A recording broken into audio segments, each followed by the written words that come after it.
You're watching Future Television in English. I'm Yumna Naufal. These are today's headlines. U.S. Secretary of State John Kerry meets with Saad Hariri and says the United States is committed to Lebanon's stability and security. Schools across the country observe a day-long strike to urge legislators to approve the long-awaited salary raise. And the Saudi-led coalition warplanes launched new strikes in Yemen despite a demand by rebels for a complete halt to the raids. U.S. Secretary of State John Kerry says the United States is committed to Lebanon's stability and security and is calling on Iran and Syria to respect the integrity of Lebanon. Kerry met with former Lebanese Prime Minister Saad Hariri, who was in Washington, to discuss Lebanon's growing involvement in the regional proxy conflict between the Gulf's leading Sunni Muslim and Shia Muslim powers, causing over 1.2 million refugees to flee to its borders. Kerry promised to support the Lebanese armed forces and those who want to work together peacefully to provide the future that the people of Lebanon deserve. We're particularly here in the United States committed to Lebanon's stability and security.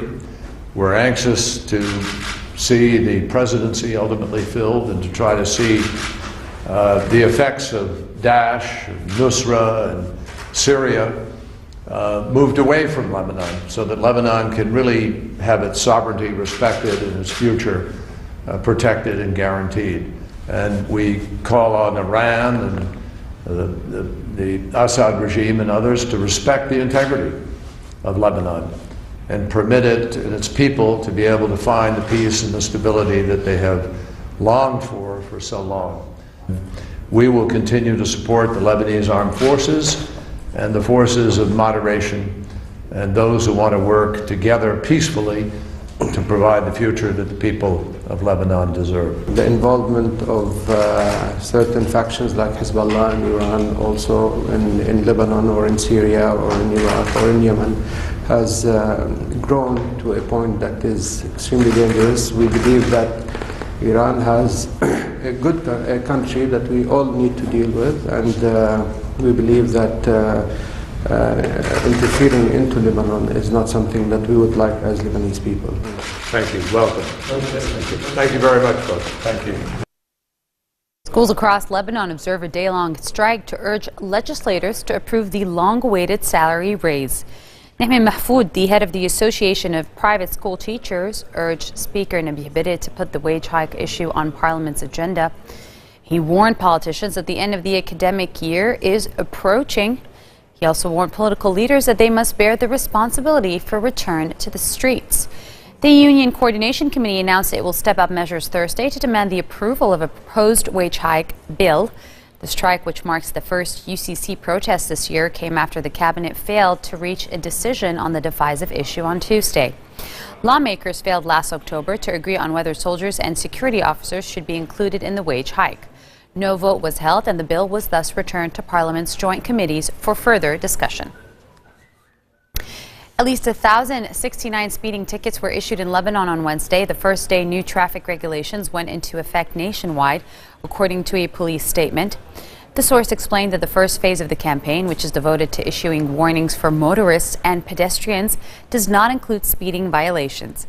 On the first day of its implementation, the new law was met with a mix of hope, skepticism, and all-out protest by drivers across the country, with protesters in Tripoli burning tires against the new measures.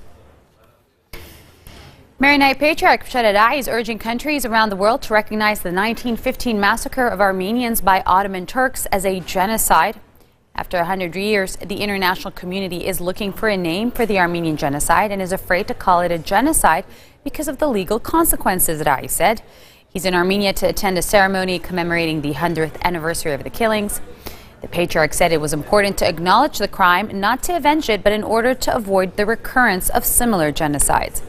If the international community does not recognize this as a genocide, then other genocides will be committed again, he said, adding that no massacre or attack can be justified for any reason, whether political or economic. Armenia's president says he is ready to have a parliament with Turkey. The European Parliament angered Ankara by calling the killings along with the Pope a genocide. On Wednesday, Kerry called a similar declaration by the Austrian parliament outrageous and said no one shall lecture others on history.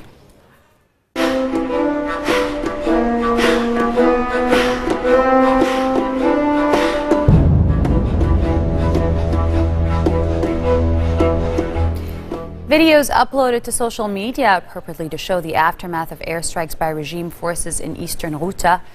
Video logoed Steppe Agency News showed white columns of smoke rising from a neighborhood in Harasta town near the city of Douma in what was said to be the aftermath of an aerial bombing on Wednesday.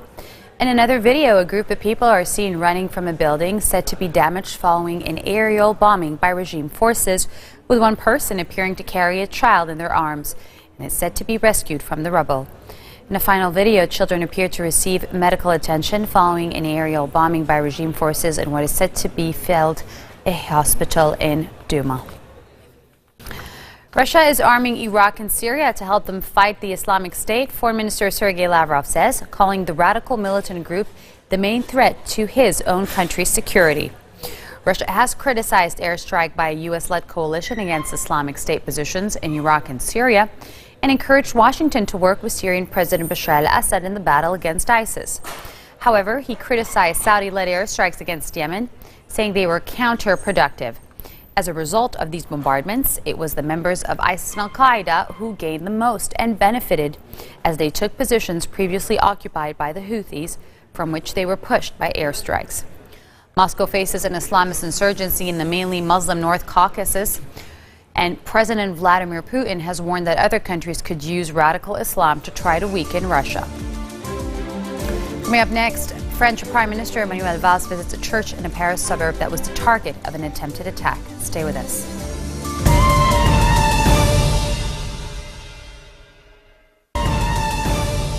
Welcome back. You're watching Future Television in English. Saudi-led coalition warplanes launched new strikes in Yemen despite a demand by rebels for a complete halt to the raids as a condition for UN-sponsored peace talks. The regional alliance declared an end to the first phase of its operations against the Iran-backed Houthi rebels, but vowed to keep hitting them with targeted bombing when necessary. Saudi Arabia and its Arab allies launched the air war on March 26th in an attempt to restore the authority of President Abdurrabbu Mansour Hadi, who was forced to flee abroad last month as the rebels swept across the country. After the end of Operation Decisive Storm, the coalition said the campaign would enter a second phase called Operation Renewal of Hope, focusing on resuming political talks, aid deliveries, and fighting terrorism. The Saudi military will continue to use force to stop Houthi militants from making advances in Yemen, the Saudi ambassador in Washington said, despite the announcement of an end to the Saudi-led air campaign. Ambassador Adel al-Jubaid told reporters that Saudi forces, which were reported to have carried out at least 12 airstrikes in southern Yemen on Wednesday, were ready to stop any Houthi advance into the port of Aden. The Houthis should be under no illusion that we will continue to use force in order to stop them from taking Yemen over by aggressive action. So we destroyed their air force, we destroyed their ballistic missiles, as far as we know.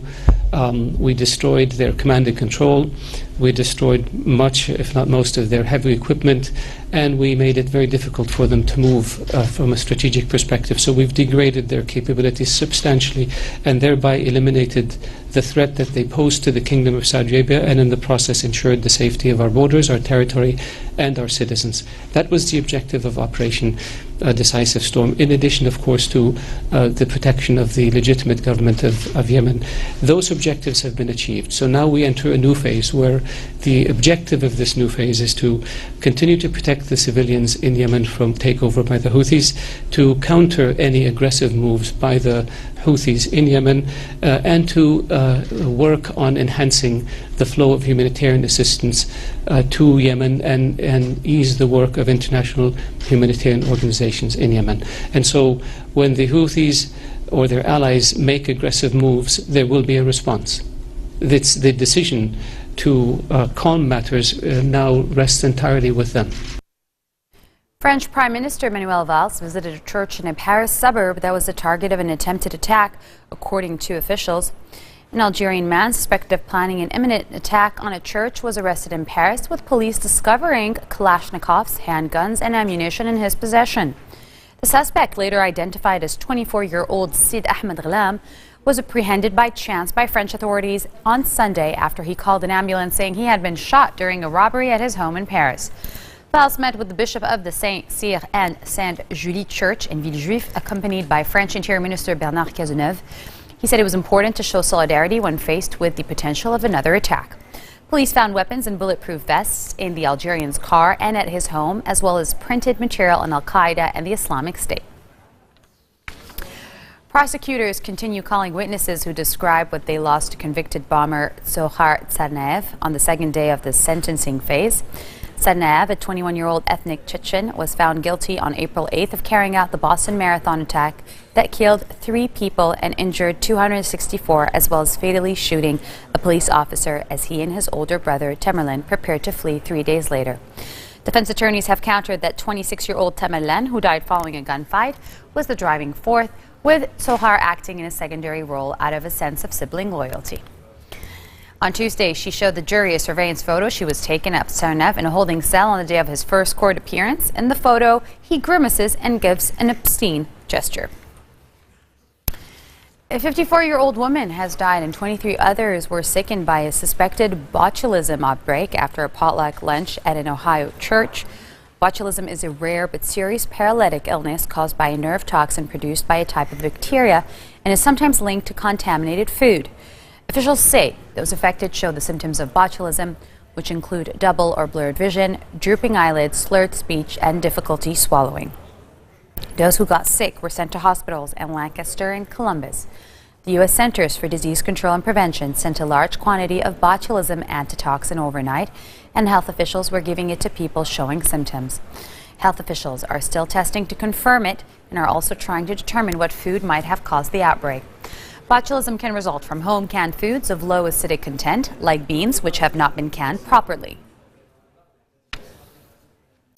Pope Francis will visit Cuba en route to the United States in September, the Vatican says, capping his success in bringing the former enemies together after more than half a century of distrust. Vatican spokesman Father Federico Lombardi did not specify how long the stop in Cuba would last, saying only that Francis had accepted invitations made by the Cuban government and the Cuban Roman Catholic Church. It will be the Argentine Pope's first visit to Cuba as pontiff. Both his predecessor, John Paul II, and Benedict XVI visited island and met revolutionary leader Fidel Castro. Last December, Havana and Washington announced after 18 months of secret diplomacy brokered by the Pope's diplomats and Canada, the two sides were working to reopen embassies in their respective capitals. Now, the point of Vatican diplomats ever since Fidel Castro took power in 1959 and restricted church activities in what was deeply a Catholic country. And on that note, we end our bulletin for today. Now for a reminder of our headlines. U.S. Secretary of State John Kerry meets with Saad Hariri and says the United States is committed to Lebanon's stability and security. Schools across the country observe a day-long strike to urge legislators to approve the long-awaited salary raise. And the Saudi-led coalition warplanes launched new strikes in Yemen despite a demand by rebels for a complete halt to the raids as a condition for UN-sponsored peace talks. Those are your Thursday headlines live on Future Television. Catch us again tomorrow for a special on the Armenian genocide. Until then, have a good night.